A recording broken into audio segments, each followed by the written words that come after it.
سب سے پہلے بات کریں گے شام کی، جہاں دمشق سے روانہ ہونے والا طیارہ ریڈار سے غائب ہو گیا ہے۔ غیر ملکی خبر ایجنسی کی جانب سے یہ بتایا گیا ہے کہ اس طیارے میں شامی صدر جو بشار الاسد ہیں وہ اس طیارے میں فرار ہوئے تھے۔ یو ٹرن لینے کے بعد بشار الاسد کا طیارہ ریڈار سے غائب ہوا، جبکہ سرکاری ٹی وی پر باغیوں نے اعلان فتح کر دیا۔ شامی باغیوں نے دمشق پر قبضے اور صدر بشار الاسد کا تختہ الٹنے کے بعد سرکاری ٹی وی پر پہلا خطاب کیا۔ شامی باغیوں کا کہنا ہے کہ بشار الاسد کی حکومت کا خاتمہ ہو چکا، جیلوں سے تمام سیاسی قیدیوں کو رہا کر دیا جائے گا۔ شامی باغیوں نے آزاد شام کی خود مختاری اور سالمیت کی یقین دہانی کرائی۔ مزید کہا کہ شام کے تمام سرکاری، غیر سرکاری املاک اور تنصیبات کا تحفظ کیا جائے گا۔ شام کے وزیراعظم محمد غازی الجلالی نے ایک انٹرویو میں کہا ہے کہ ملک میں آزادانہ انتخابات ہونے چاہئیں۔ اقتدار کی منتقلی کے حوالے سے باغی رہنما ابو محمد الجولانی سے رابطے میں ہیں۔ اس بارے میں کوئی اطلاع نہیں کہ بشار الاسد اس وقت کہاں ہیں۔ جو عوام کے حق میں بہتر ہوگا وہ کرنے کے لیے تیار ہیں۔ شام کے دارالحکومت دمشق میں عراق کا سفارتخانہ خالی کرا لیا گیا ہے۔ عراقی میڈیا کے مطابق سفارتخانے سے عملے کو باہر نکال لیا گیا۔ ایرانی میڈیا کے مطابق دمشق میں ایرانی سفارتخانے پر حملے کی اطلاعات موصول ہوئی تھیں۔ عرب نیوز کی طرف سے شیئر کی گئی ویڈیو میں ایرانی سفارتخانے کی عمارت کے بیرونی حصے کو پہنچنے والے نقصان کو دکھایا گیا۔ عمارت کی کھڑکیاں ٹوٹی ہوئی ہیں، کمروں کی حالت بھی ابتر ہے، جبکہ فرش پر پتھر اور کاغذ بکھرے پڑے ہیں۔ شام کی صورتحال پر روسی وزارت خارجہ کا رد عمل بھی سامنے آیا ہے۔ روسی وزارت خارجہ کا کہنا ہے کہ بشار الاسد نے اپنا ملک چھوڑ دیا ہے۔ شام میں روسی ایئر بیسز ہائی الرٹ پر ہیں۔ روس تمام شامی اپوزیشن فورسز سے رابطے میں ہے۔ اور آپ کو یہ بھی بتائیں کہ روسی وزارت خارجہ نے مزید یہ بھی بتایا ہے کہ کیفی الحال شام میں روسی افواج کو کوئی خطرہ نہیں۔ شام کی صورتحال پر روسی وزارت خارجہ کا رد عمل سامنے آ گیا۔ لیبنان اور شام کے بارڈر پر واقع مسنہ کے مقام پر لوگ سرحد پار کرنے کے لیے جمع ہو چکے ہیں۔ غیر ملکی میڈیا کی جانب سے یہ بتایا گیا ہے کہ شام کے سرحدی حصے پر کوئی کسٹم اہلکار موجود نہیں اور نہ ہی کوئی سیکیورٹی چوکی ہے۔ جو لوگ لیبنان میں موجود تھے وہ وطن واپسی کے لیے اس لمحے کے طویل عرصے سے منتظر تھے۔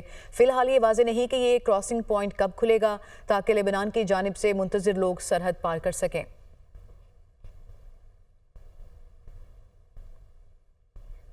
دیگر خبریں شامل کر لیں۔ وزیر اعلیٰ پنجاب مریم نواز چین پہنچ گئیں۔ وزیر اعلیٰ پنجاب مریم نواز کا بیجنگ ایئرپورٹ پر پرتپاک استقبال کیا گیا۔ وزیر اعلیٰ مریم نواز سے کمیونسٹ پارٹی آف چائنا کے اعلیٰ سطح وفد کی ملاقات۔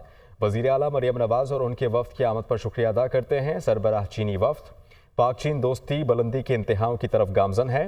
وزیر اعلیٰ پنجاب مریم نواز کی جانب سے کہا گیا، انہوں نے یہ بھی کہا کہ چین کے اشتراک سے پنجاب کو اقتصادی اور معاشی بلندیوں پر لے کر جانا ہے۔ وزیر اعلیٰ مریم نواز کے 8 روزہ دورے کی سرکاری مصروفیات کا آغاز کل سے ہوگا۔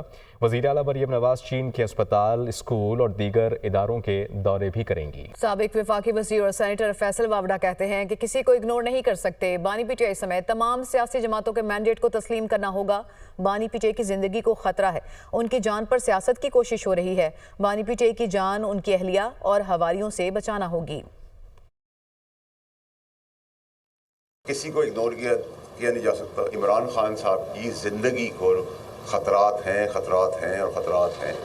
اور ان کی جان کے اوپر سیاست کرنے کی اگلے 40 سال کوشش کی جا رہی ہے، اور ان کی بیگم صاحبہ اور ان کے ہواری، جیسے ہم نے غنڈہ گردی کی سی ایم شپ ہم دیکھ رہے ہیں کہ کے پی کے جو ہے وہ ایک مولا جٹ کی سیاست کر رہا ہے جو زیادہ دیر نہیں چلے گی۔ عزت احترام کے ساتھ، کیونکہ میں پرو جوڈیشری بھی ہوں، پرو اسٹیبلشمنٹ بھی ہوں، اور میں ان میں سے نہیں ہوں جو اندر خانے گلے ملتے ہیں اسٹیبلشمنٹ سے اور پیر پڑتے ہیں اور باہر آ کے گالی دیتے ہیں۔ اس طرح مولانا صاحب کا جو جائز ڈیمانڈ ہے جس کے اوپر سب کھڑے ہوئے تھے، میں نے ان سے بھی ریکویسٹ کی ہے، اور خالد مقبول صدیقی صاحب اور مصطفیٰ کمال صاحب نے مجھے کہا ہے کہ ہم بھی جا کے مولانا صاحب سے ملیں گے۔ 26ویں آئینی ترمیم، اس میں بڑی کلیئرٹی رکھتا ہوں، ان کی بڑی کلیئرٹی رکھتی ہے، اور اس میں بھی ہم سب کو بیٹھنے کی ساتھ ضرورت ہے۔ جب تک ہم ساتھ نہیں بیٹھیں گے تب تک پاکستان آگے نہیں بڑھے گا۔ چونکہ پاکستان کے حالات اوورآل اتنے زیادہ خراب ہیں کہ ہم اپنے حصے کی بھی جو ہے وہ کا برڈن نہیں ڈالنا چاہتے، بٹ یہ سلسلہ